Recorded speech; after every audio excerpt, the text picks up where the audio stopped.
আমাকে কি করতে হবে?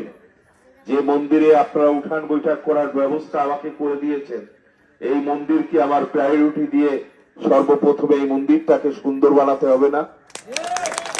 আপনারা আশীর্বাদ করবেন, আমি এই মন্দির হতে পারলে এই মন্দিরটাকে সুন্দর বানাবো। আপনাদের যে পোদা খাল আছে, ইজারা হয়, পোদা খাল তাই না, পোদা নদী, এটা ইজারা হয়, জনসাধারণের জন্য উন্মুক্ত হলে ভালো হয় তাই না? জনসাধারণ মাছ মেরে খেতে পারে, উন্মুক্ত ভাবে চলাফেরা করতে পারে, কেউ আপনাদের চলাফেরা ধান আনা বিভিন্ন কাজে আর কেউ বাধা দেবে না তাই না? সুবিধা হয় না? তা আমি হতে পারলে ওই খালটি উন্মুক্ত করে দেব, ওই খালটি আর ইজারা হবে না। আমি শুধু খাল আর মন্দির দিয়ে শেষ করতে চাই না। এই যে রাস্তাটি দিয়ে আসলাম, এখানে ভাঙার চূড়া জরাজীর্ণ একটি রাস্তা, এই অঞ্চলের মানুষের কত কষ্ট পথ চলার তাই না? এই রাস্তাগুলো সুন্দর করতে হবে না, পিচ করতে হবে না? আমরা এই রাস্তাগুলো পিচি করতে চাই, পিচ ঢালা রাস্তা করতে চাই। ফ্যামিলি কার্ডের কথা বলে গিয়েছে, রাষ্ট্রীয়ভাবে 31 দফা আমার দলের প্রধান যিনি তারেক রহমান 31টি দফা দিয়েছে। অনেক সুন্দর সুন্দর কাজ আছে, জনকল্যাণমুখী কাজ আছে। যে 31 দফা যদি আপনারা জানেন তাহলে আপনাদের অনেকের ভালো লাগবে। এই দেশে আর লুটপাট হবে না, এই দেশে সম্পদ লুটপাট করে আর কেউ পকেট ভারী করতে পারবে না।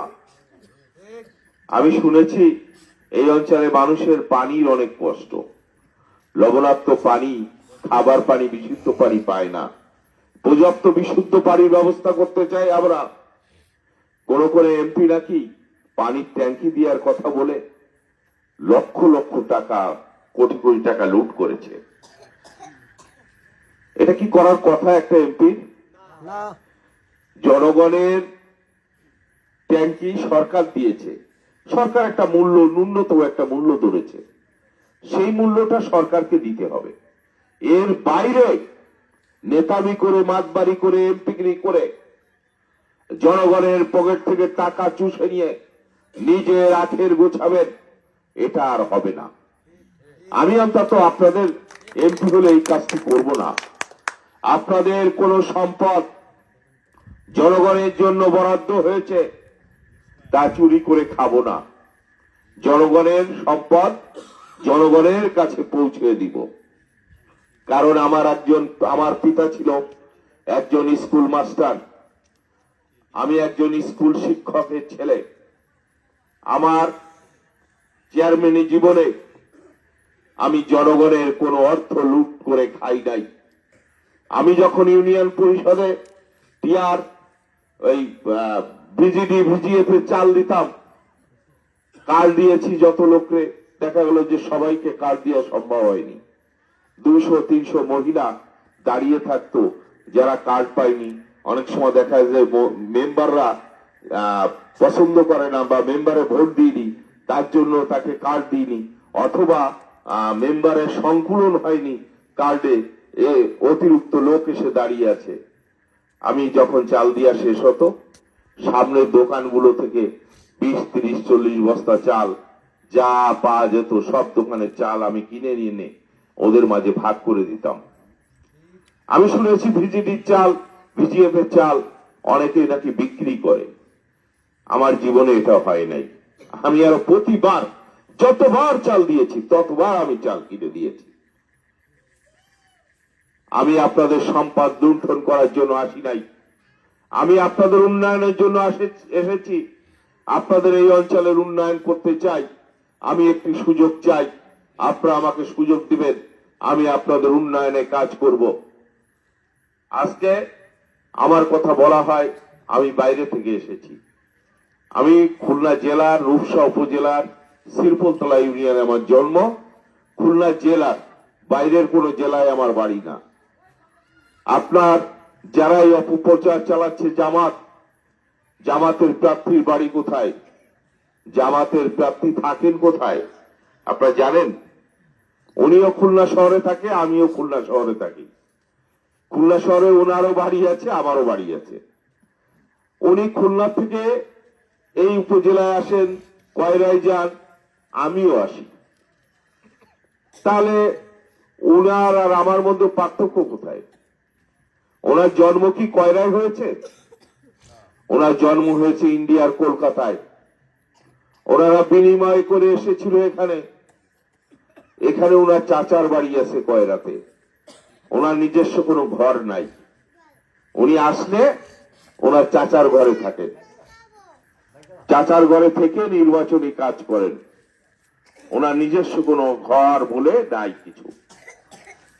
আর আমারও নিজস্ব ঘর নাই।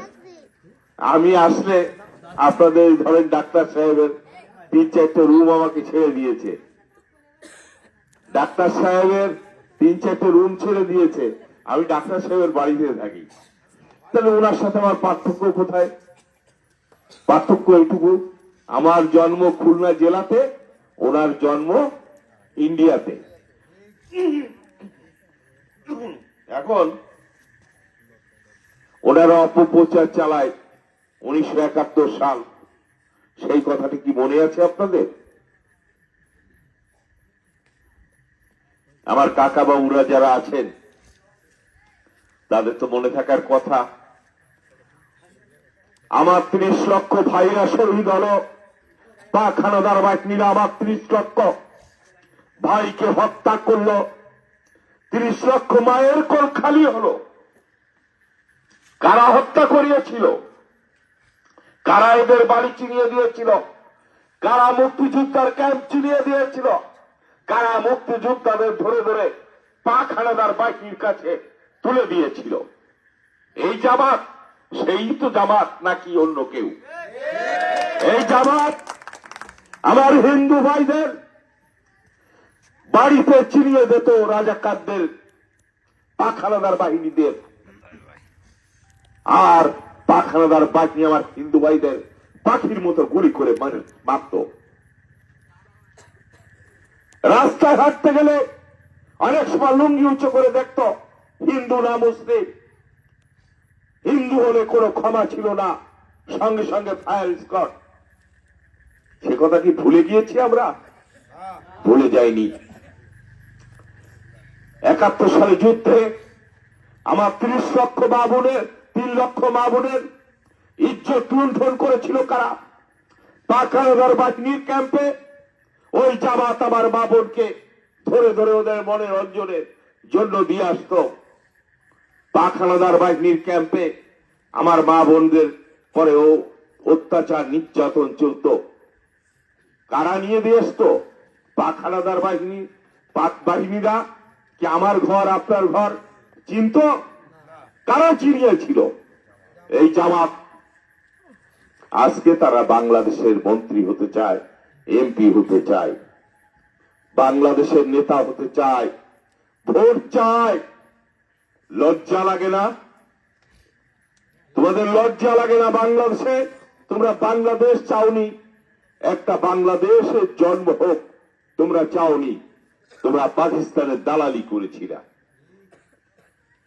আর আজকে বলো যে আমরা বাংলাদেশের এমপি হব, মন্ত্রী হব, রাষ্ট্র ক্ষমতায় যাব। হিন্দু ভাইদের কাছে এসে ঢোল পাল্টিয়ে হরে হরে স্লোগান দিয়ে মিথ্যা প্রলোভন দেখিয়ে মন ভুলাতে চাও।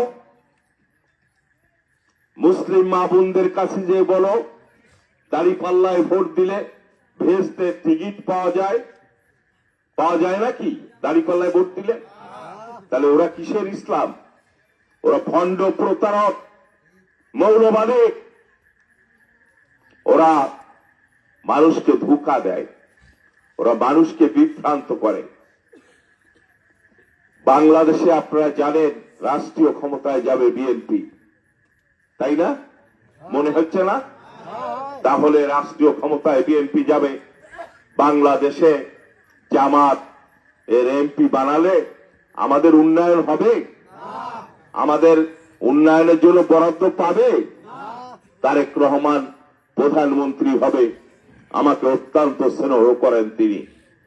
আমি যদি তার কাছে হাত পেতে বলি আমার এই অবহেলিত, এই পিছিয়ে পড়া মানুষগুলোর জন্য আপনাকে বরাদ্দ দিতে হবে। আমাকে পাঠিয়েছেন ওই এলাকার উন্নয়নের জন্য। উনি কি আমার হাতটি ফিরিয়ে দিতে পারবে? তাহলে আপনারা ধানের শীষে ভোট দেবেন। ধানের শীষে ভোট দেবেন। আপনাদের উন্নয়নের দায়িত্ব আমি কাঁধে তুলে নিলাম। আপনাদের যে উন্নয়নের কাজ করতে হবে সেটি আমার কাঁধে আমি বোঝা হিসেবে নিলাম।